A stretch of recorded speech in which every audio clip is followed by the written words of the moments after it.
안녕하세요. 오늘도 시를 3편 읽어드리겠습니다. 생일 그리고 축복이라는 책에서 삶이란 어떤 거냐 하면, 그리고 금이라 해서 다 반짝이는 것은 아니다, 순수를 꿈꾸며, 이렇게 3편을 낭송해 드리겠습니다.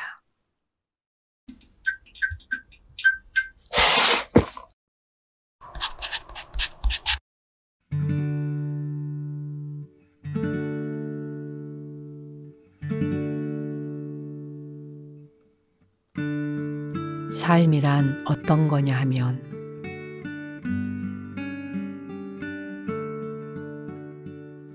네가 따르는 한 가닥 실이 있단다. 변화하는 것들 사이를 지나는 실. 하지만 그 실은 변치 않는다.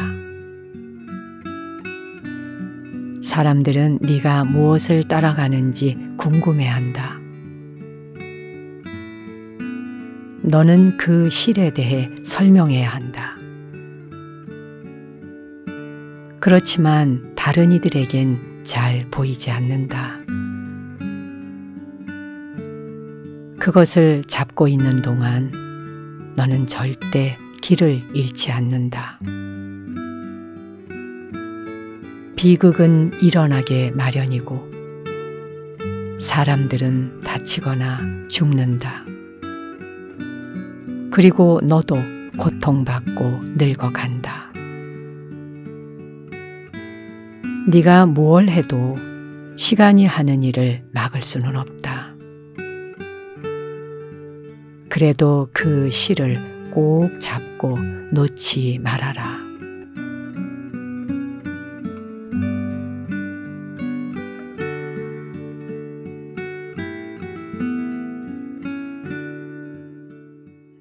삶이란 어떤 거냐 하면 이라는 윌리엄 스태퍼드가 쓴 시를 읽어드렸습니다. 참 잔잔한 그 마음의 울림이 있지요. 한 줄 한 줄 따라가다 보니까 제 마음에 마치 실타래가 술술 풀려나가는 것처럼, 그리고 인생의 생로병사를 이 짧은 시 속에 다 담고 있는, 그런데 어렵지 않고 버겁지 않고 그러면서 인생 전반을 반조하여 바라볼 수 있도록 하는 그런 시이네요. 실이라고 하는 말이 나오죠. 실로 시작해서 실로 끝나거든요. 근데 여기에서 실이라고 하는 것은 길이 될 수도 있고, 인생에, 그리고 시간도 될 수 있고요. 삶도 될 수 있고, 또 나이를 먹어가는 나이도 될 수 있는 것 같아요. 근데 시인은 왜 하필이면 실이라고 하는 이미지를 써서 이 시를 썼을까? 살아가는 동안에 마치 실의 길이가 쭉 길게 늘어져 가는 것처럼 인생의 삶 속에서 실이 항상 평탄하지만 않을 거 아니에요. 이게 엉키기도 하잖아요. 실이 막 엉키기도 하고, 또는 실이 뚝뚝 끊어질 수도 있단 말이에요. 근데 엉킨 실을 풀어가고 끊어진 실을 이어갈 수 있어야 되지 않겠습니까? 아마도 이 시인은 우리 인생을 살아가는데, 젊은이들이요, 여러분이 살아가는 길에 친구를 만났다 해서 그 친구와 영원히 오래도록 친하기만 하지도 않을 수도 있고, 사랑하는 사람을 만났다 해서 그 사람과 영원히 사랑만을 하면서 살지 못할 수도 있다. 즉 그 말은 인연이 끊어질 수도 있고, 또 본의 아니게 오해나 어떤 의심으로 엉킬 수도 있다. 근데 그걸 걱정하지 말라는 거죠. 엉켰어도 또 풀어가면 되고, 끊어졌으면 이어가면 되는 것과 같이 삶에서 부대껴지는 인생의 모든 연극들을 다 순탄하게 실타래 이어가듯이 이어가보라 하는 이야기로 이해가 됩니다. 참 좋은 시지요.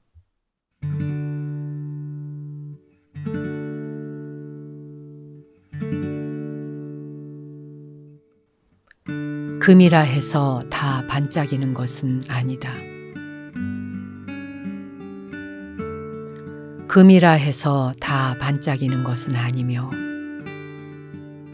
헤매는 자 다 길을 잃은 것은 아니다. 오래되었어도 강한 것은 시들지 않고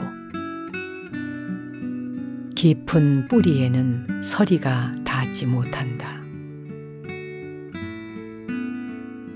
타버린 재에서 새로이 불길이 일고 어두운 그림자에서 빛이 솟구칠 것이다.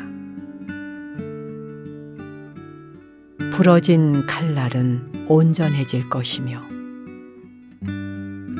왕관을 잃은 자 다시 왕이 되리.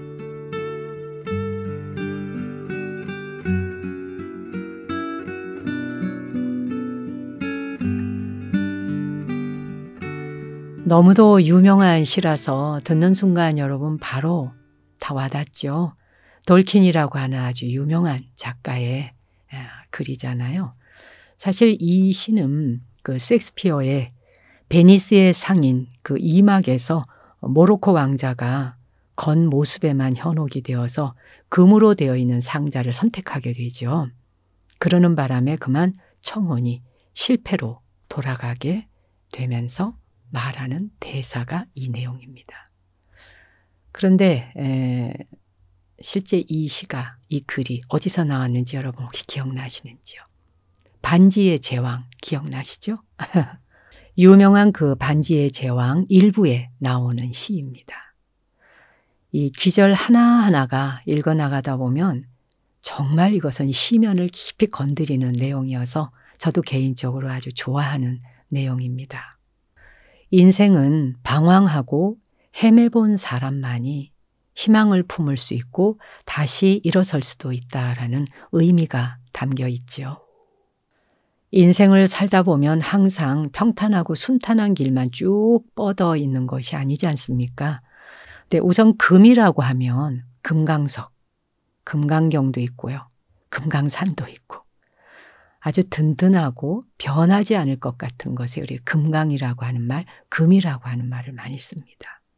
금도 재련할 때 훨씬 더 금이 번쩍번쩍 윤이 나지 않습니까? 사람도 누구에게나 금강석과 같은 그런 자질이, 성품이 있는데 수행하고 정진하고 열심히 수련해 가다 보면 그렇게 재련되어진 금강석의 모습을 스스로 드러낼 수 있는 것과 같이 그런 부분들이 바로 오늘 이 읽어드린 시에서도 나타나고 있는 거죠. 금이라고 해서 다 반짝거리는 건 아니다. 헤매는 사람이라고 해서 다 길을 잃은 것은 아니다. 이 말이 너무 좋지 않아요? 아, 그래, 그렇다. 즉 내가 방황하고 있고 헤매고 있어도 그게 길을 잃어서가 아니라 불완전해서가 아니라 나는 지금 재련하는 중이야. 번쩍번쩍하는 그 금으로 만들어지기 위해서 라고 생각해 볼 수 있잖아요.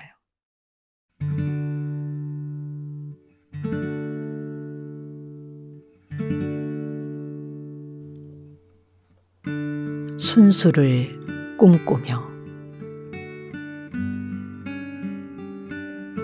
하늘의 모래 속에서 세계를 보고 한 송이 들꽃 속에서 천국을 본다.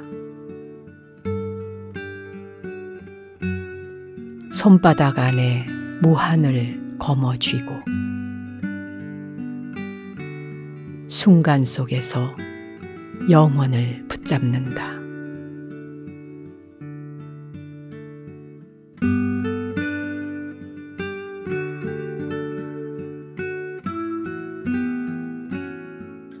이 시는 윌리엄 블레이크의 시입니다. 제가 이 시를 정말 좋아해가지고요. 막 외우고 제 주변의 도반들에게도 보내주고 하여간 아는 신도님들께도 뭐 이렇게 써서 막 보내드리기도 하고 그럴 정도로 제가 이 시를 좋아했는데요. 그땐 이게 그렇게 끌렸어요. 왜 어떤 글, 어떤 명언, 명구, 시를 보다 보면 어느 때에 그게 확 당겨오는 때가 있죠. 그러니까 그 순간에 자기 의식과 그 글이 맞닿아 있을 때 확 열어주는 것 같아요. 스티브 잡스도 이 시에서 영감을 받았다고 합니다. 그래서 명상을 생활 속의 일부로 여기기도 했다고 하는데요. 그는 방석 위에 조용히 앉아서 마음 챙김을 하고 있으면 불안하거나 엉켜있던 마음들이 마음을 스스로 알게 됐고, 근데 그것을 잠재워 보겠다고 애를 쓰면 쓸수록 더욱더 불안하고 산란해졌다고 합니다. 그러나 시간이 흐르면서 마음속의 불안과 파도는 점차 가라앉고 차츰차츰 마음의 여백이 생겨났다고 해요. 읽어드린 그 시에서 한 알의 모래 속에서 세계를 본다 그랬잖아요. 그리고 한 송이 들꽃 속에서 천국을 본다.